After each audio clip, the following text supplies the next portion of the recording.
Hello students, आज का हमारा टॉपिक जीरो वेक्टर और नल वेक्टर। जीरो वेक्टर किसे कहते हैं? तो जीरो वेक्टर एक ऐसा वेक्टर जिसका मैग्नीट्यूड जीरो होता है and it has an arbitrary direction. It is a vector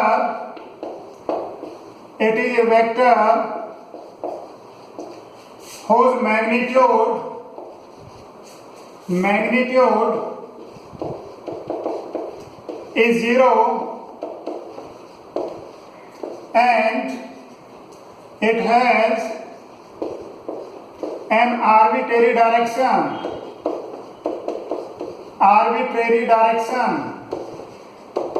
Arbitrary का मतलब कोई भी डायरेक्शन हो सकती है। एक ऐसा वेक्टर जिसका मैग्नीट्यूड जीरो होता है और कोई भी डायरेक्शन हम ले सकते हैं उसकी, तो that is known as zero vector and it is denoted by zero के ऊपर वेक्टर साइन, राइट। तो ये जीरो वेक्टर है, एक ऐसा वेक्टर जिसका मैग्नीट्यूड जीरो होता है और उसकी आर्बिट्रेरी डायरेक्शन मतलब कोई भी डायरेक्शन हो सकती है ना। फिजिक्स के अंदर जीरो वेक्टर की नीड क्या है, या हम ये कह सकते हैं, देखिए, क्या फिजिक्स जीरो वेक्टर के बिना इनकम्प्लीट थी?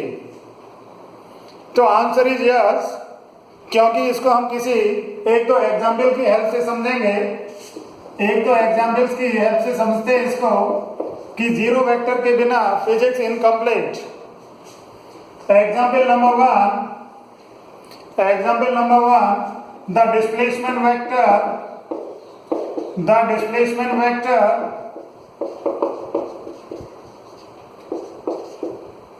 of a stationary body is given by zero vector. Is given by zero vector. कोई भी हमारी बॉडी है वो स्टेशनरी है, तो स्टेशनरी बॉडी के लिए डिस्प्लेसमेंट जीरो हो गया, बट डिस्प्लेसमेंट तो वेक्टर क्वांटिटी है, therefore that is denoted by zero vector. Displacement vector किसका? स्टेशनरी बॉडी का। स्टेशनरी बॉडी का मतलब एट रेस्ट है, कोई मोशन नहीं है, इसलिए उसका डिस्प्लेसमेंट जीरो, क्योंकि डिस्प्लेसमेंट तो वेक्टर क्वांटिटी है। यदि डिस्टेंस कहते तो फिर जीरो लिख सकते थे, बट डिस्प्लेसमेंट वेक्टर चाहिए, that's why it is given by zero vector. Number two, acceleration of a body moving with uniform velocity is given by zero vector. एक ऐसी बॉडी जिसकी मोशन यूनिफॉर्म है, जो मूव करती है यूनिफॉर्म वेलोसिटी से। Uniform velocity का मतलब ना तो उसका मैग्नीट्यूड चेंज होता है और ना ही उसकी डायरेक्शन चेंज होती है, तो उसका एक्सेलरेशन कितना? जीरो एक्सेलरेशन हो गया, but acceleration is vector quantity, therefore it is denoted by zero vector. Number three, the position vector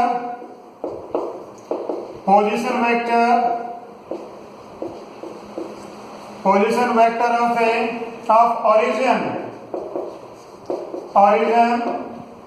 is given by zero vector। Position vector किसका? ओरिजिन का। किसी भी पॉइंट का जब हम पोजीशन वेक्टर देखते हैं तो ओरिजिन से देखते हैं उसका डिस्टेंस या उसका डिस्प्लेसमेंट, ठीक है, बट अब हमें ओरिजिन का ही चाहिए पोजीशन वेक्टर, तो क्या होगा? जीरो वेक्टर होगा। तो these are the examples of zero vector, ठीक है। यदि जीरो वेक्टर नहीं होता तो हम ये फिर डिस्प्लेसमेंट कैसे लिखते, या फिर एक्सेलरेशन कैसे लिखते, या फिर ये पोजीशन वेक्टर ऑफ ओरिजिन कैसे लिखते? इम्पॉसिबल था यदि जीरो वेक्टर नहीं होता। इसका मतलब फिजिक्स के अंदर जीरो वेक्टर की नेसेसिटी है, बिना जीरो वेक्टर के फिजिक्स पूरी नहीं है, ठीक है ना। इसकी प्रॉपर्टीज पढ़ते हैं। Properties of zero vector. Properties of zero vector में properties of zero vector number one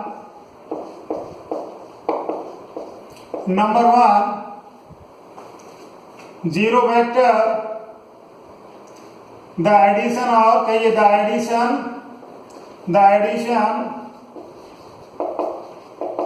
और सब्ट्रैक्शन एडिशन और subtraction of zero vector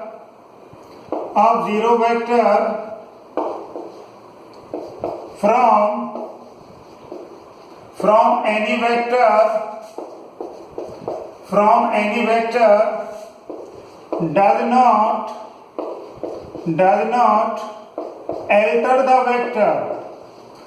not alter the vector। ठीक है, मतलब किसी भी वेक्टर के साथ जीरो वेक्टर प्लस करें या किसी भी वेक्टर में से जीरो वेक्टर को माइनस करें तो वेक्टर चेंज नहीं होता है, वेक्टर में कोई चेंज नहीं आता है। तो this is the property of zero vector, that is vector A plus zero vector is equal to vector A. Vector A के साथ हम जीरो वेक्टर प्लस करें तो वेक्टर ए ही आता है, एंड यदि वेक्टर ए में से जीरो वेक्टर माइनस करें फिर हमें क्या मिलेगा, वेक्टर ए ही मिलता है। इसका मतलब द एडिशन और subtraction of zero vector from any vector does not alter the vector. ठीक है। Number 2, the multiplication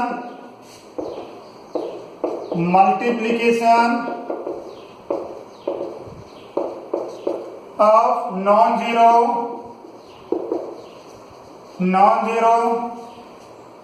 real number suppose n with zero vector gives zero vector again। ठीक है, यदि जीरो वेक्टर को हम क्या करें, किसी भी नॉन जीरो रियल नंबर से मल्टीप्लाई करें, non zero real number suppose m, तो m से मल्टीप्लाई कर रहे हैं, इसको m से मल्टीप्लाई कर रहे हैं केवल, तो क्या मिलता है, जीरो वेक्टर ही मिलता है। ठीक है। Number 3 let two non zero real numbers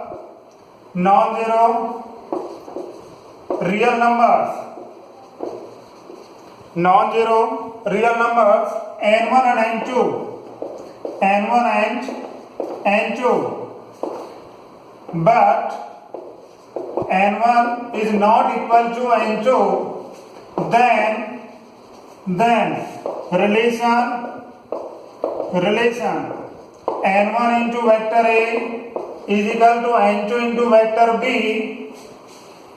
n1 into vector A is equal to n2 into vector B is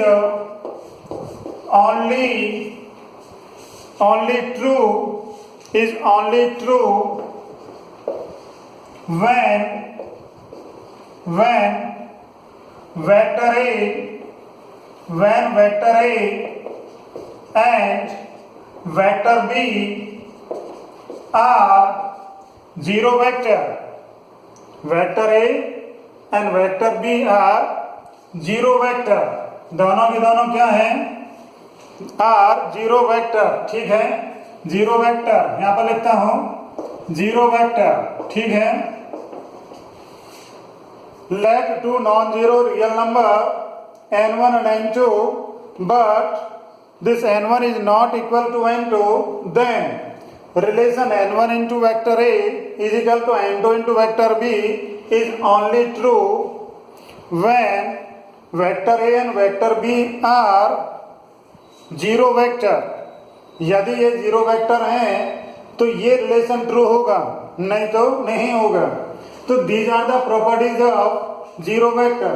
किसी भी वेक्टर में जीरो प्लस करें तो वेक्टर चेंज नहीं होता है, माइनस करें तो भी वेक्टर चेंज नहीं होता है, और यदि जीरो वेक्टर को हम किसी भी नॉन जीरो रियल नंबर से मल्टीप्लाई करें तो जीरो वेक्टर मिलता है। ठीक है, तो दीज आर द प्रॉपर्टी। तो आज की क्लास में हमने क्या किया, जीरो वेक्टर क्या होता है, जीरो वेक्टर क्या होता है, उसकी डायरेक्शन क्या लेते हैं हम, उसके बाद उसके एग्जाम्पल्स, या ये कहिए कि फिजिक्स में जीरो वेक्टर की नेसेसिटी क्या है। तो हमने अलग अलग 3 एग्जाम्पल से देखा कि जीरो वेक्टर के बिना हम किसी भी स्टेशनरी बॉडी का डिस्प्लेसमेंट रिप्रेजेंट नहीं कर सकते। इसी तरह से एक्सेलरेशन किसी भी बॉडी का जो कि यूनिफॉर्म वेलोसिटी से मूव करती है उसका एक्सेलरेशन नहीं लिख सकते थे विदाउट जीरो वेक्टर। सिमिलरली हम किसी मतलब ओरिजिन का पोजीशन वेक्टर भी नहीं लिख सकते विदाउट जीरो वेक्टर। तो ये नीड होगी जीरो वेक्टर की फिजिक्स के अंदर, राइट। तो आज की क्लास में केवल इतना ही। Thank you.